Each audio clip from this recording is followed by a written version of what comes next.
What's going on, ladies and gentlemen? Crypto Airborne in the house, dropping you guys the latest and greatest cryptocurrency news and updates. Today is October 5th, 2022, and in today's video, we're going to be doing a crypto market overview. Secondly, we're going to be talking about a Three Arrows capital liquidation, and last but not least, we have a U.S. state treasurer who just recently came back from El Salvador doing a little fact-finding trip. Guys think that's interesting? Stick around. I'll tell you all about it.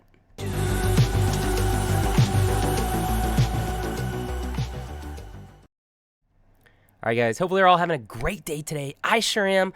Again, before every video, make sure you guys smash that thumbs up button on your way in. Consider subscribing if you aren't subscribed. And turn on those bell notifications so you get notified as soon as I upload a video.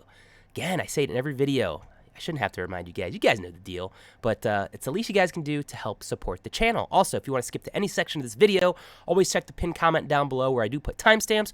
Or just click along the video. I also add timestamps there. So, hope you guys are all doing great today. Had a little long day at work today, but figured I'd come back, pump out another video for you guys on some recent big news that happened today. Not so much big news, but some pretty interesting things that kind of all involve all of cryptocurrency and a macro for mass adoption and just some things with Three Arrows Capital I want to talk about. But before we do that, let's just jump right into a crypto market overview right now. So market's not doing too bad right now. We are up about 0.35% the last 24 hours. Got Bitcoin up about 0.17%, currently sitting at $20,290.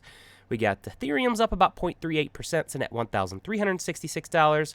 We got XRP's up about 2.86%, and Cardano down about 0.8%, sitting at 43 cents. Top gainers the last 24 hours, we got Pangolin, don't know what that is, but it's up about 37.1%, sitting at 10 cents. We got Numerair's up about 20.43%, and Media Network up about 12.98%, sitting at $8.53. Top losers the last 24 hours, we got Aurora down about 13.97%, Circuits of Value, I think I mentioned that yesterday, it looks like it's been coming down the last few days, down about 12.38%, sitting at just over a penny, and Nest Protocol down about 11.1%, sitting just over 3 cents. Today is October 5th, 2022. Let's see some of the big holidays that we have today. I'd like to share this with you guys. We have a National Do Something Nice Day. We got World Teachers Day. That's a big one. We got Yom Kippur. We got International Walk to School Day. National Apple Betty Day. National Be Nice Day. And National Get Funky Day. So there you have it. Oh, this one I wanted to mention real quick. National Pumpkin Seed Day.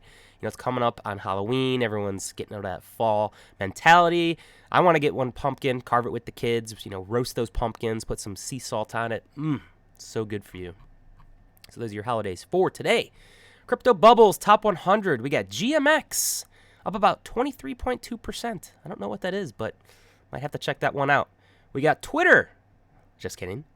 We got TWT, Trust Wallet Token, up about 6.4%, sitting at just under $1. Let's see what else we got here. It's kind of a sea of red, sea of green. It's a mix of the two. Let's just jump right over to my favorites. Helium up about 5.8%. We got Propi down about 4.2%. VGX down about 1.6%. Maddox up 2.4%. And ICP down about 1.6%, sitting at $6.05. Last hour looks like we're doing pretty good. Everything seems green, so that's good to see. Currently at about 8:40 p.m. Eastern Standard at the time of this recording. Total crypto market cap sitting at about $929 billion, up a little bit from yesterday, actually down a little bit from yesterday, but pretty much been trading sideways for the last couple weeks. Bitcoin dominance down a little bit from yesterday, looking at about a 41.75%.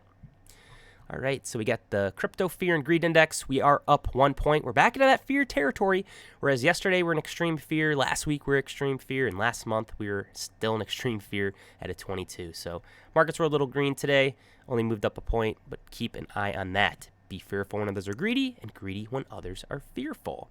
Famous Warren Buffett quote. DXY, this is one that I always talk about in all my videos, but I always have to do a quick reminder because you get people from all over the YouTube and the internet watching videos, stumbling across videos. So DXY is down today, so that's kind of why maybe crypto was up. However, stock markets were down just a little bit. We'll get to that next tab. But I am keeping an eye on this Elliott wave pattern, this 1, 2, 3, 4, 5. Could have potentially have topped out at that 114, and now we're just coming down. Again, we're far away from the Ichimoku cloud, so would not be surprised if we did come back down into this 105 to this 110 range in this box.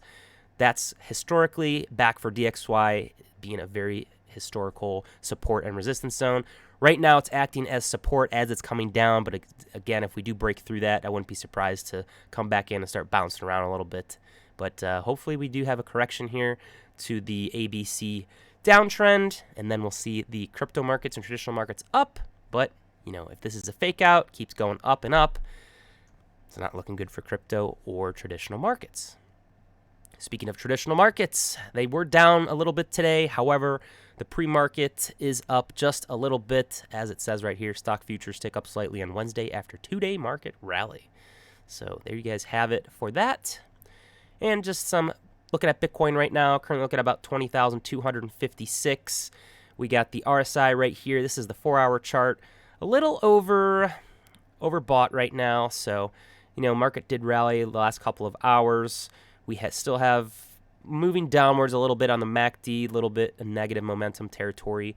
Let's take a look at the Ichimoku Cloud. I like looking at that. I didn't have that. I don't have the professional version, so I only can do like 3 different indicators, but I always like to look at this.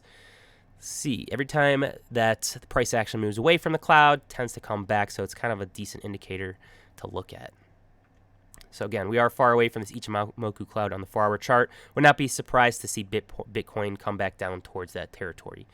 And just a look on the daily, we did close green today, which is pretty good.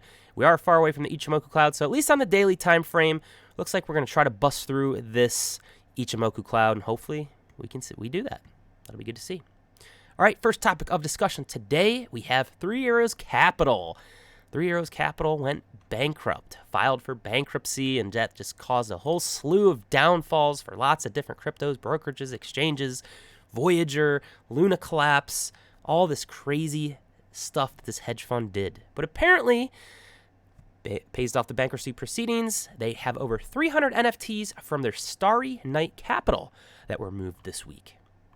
So as of today, they do have custody of the NFTs that were moved from the addresses related to the Starry Night Capital, which was a fund launched by the co-founders of the now bankrupt hedge fund. So the Starry Night Capital collection's total value sits at around $335 million. That's still nothing compared to the $2.8 billion that it owes to creditors.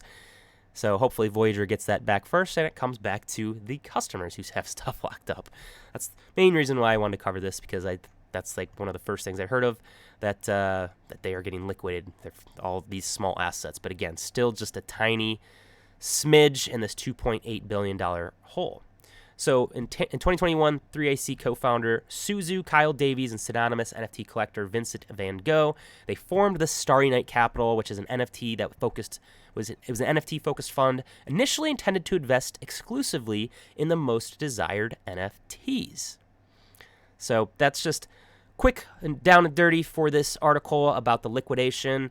They do, obviously, you know, they once had over $10 billion in assets under management, but they did file for that Chapter 15 bankruptcy on July 1st. I'm not familiar with a Chapter 15 bankruptcy. I just know Voyager's in a Chapter 11, and then a Chapter 7 is complete liquidation. So if you guys know in the comments down below, just let me know what Chapter 15 is, but not looking good for them. But again, hopefully Voyager can get some of these back, because they lent out a crap ton of Bitcoin and USDC with no collateral. So not very good risk management. If it's one thing that you should learn, at least being an investor, and whether that's traditional crypto markets, it's having good risk management. And I'm sure a lot of us can learn from this past year, me especially. So that's the first topic of discussion. Last topic of discussion today, I want to talk about this the state treasurer from South Carolina, Treasurer Loftus. He just returned from El Salvador. He was with Brews Bitcoin, where they were teaching financial literacy to school kids. Said he learned a lot about the Bitcoin Beach, which is a little project that upended the world's monetary system. It looks interesting. I want to check that one out. And My First Bitcoin. So it looks like an education, Salvador education. This is my Spanish coming in. Education in El Salvador of Bitcoin libre y gratuita in El Salvador. I guess it's just like financial education of Bitcoin in El Salvador. That's terrible Spanish. Trying to learn it a little bit more, though.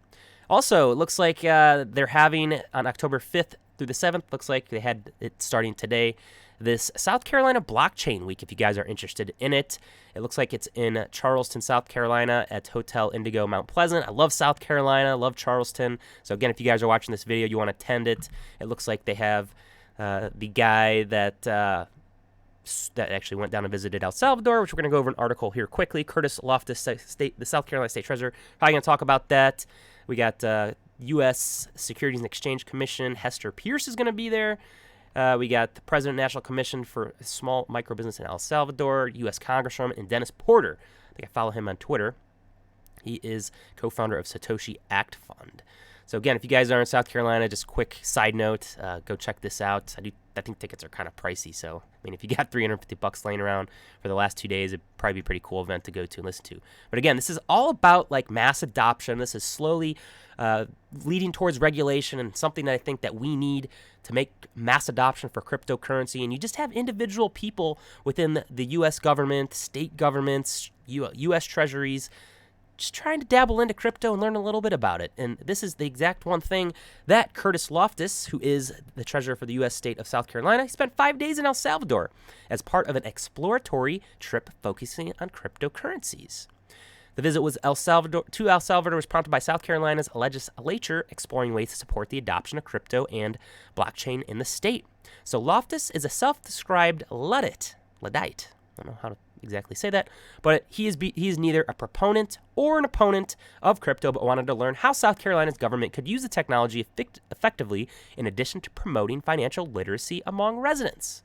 So this is exactly what we need. People who, don't really know too much about it. They know either, but not that much about it. They're neither for it or against it. Just someone who's kind of interested to, this is what we need for mass adoption. And this is what this Curtis Loftus definitely had.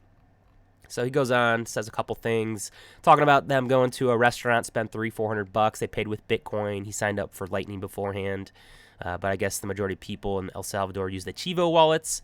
So again, there's a picture of him. He went out, and I guess they taught some kids financial literacy about Bitcoin, something that we need in the United States for our kids, our education system. We need it. They're not teaching the public corrupt education system.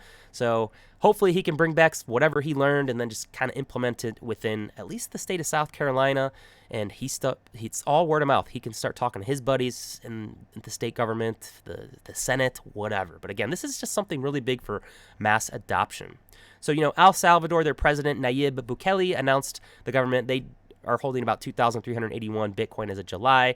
Crypto market's been down, so the total investments dropped more than 55% since September 21, worth about $48 million at the recording of this video on October 5th. So again, he's just in the same boat as everyone else since around the end of November of 2021. We've been in a downtrend ever since, so pretty much everyone's portfolio is down. So again, I think this is great for mass adoption, just something I thought would be interested to bring up to you guys. So I don't know, who's next? Who's next in the U.S. government, the Senate, to start exploring Bitcoin than the ones that already have been doing it for the last couple years? So yeah, that's gonna do it for me, guys. Go give me a follow on Instagram if you want at @crypto_airborne. Go give me a follow on TikTok if you guys want at @cryptoairborne. And last but not least, go give me a follow on Twitter, where I am the most active at @crypto_airborne. And then also go check out my communities page. Just click on that tab, or type in Crypto Airborne. I do post little things here and there that I don't put publicly on Twitter, just kind of as a close-knit community. So it's just something to take advantage of if you guys do want to do that.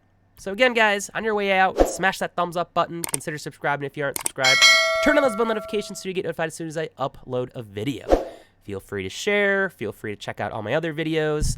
But yeah, again, I do this just for documenting my crypto journey. This is my passion. I barely make anything on these videos, but yeah, it's just all part of our crypto journey. So have a great night, everyone. That's going to do it for me. Crypto Airborne, out.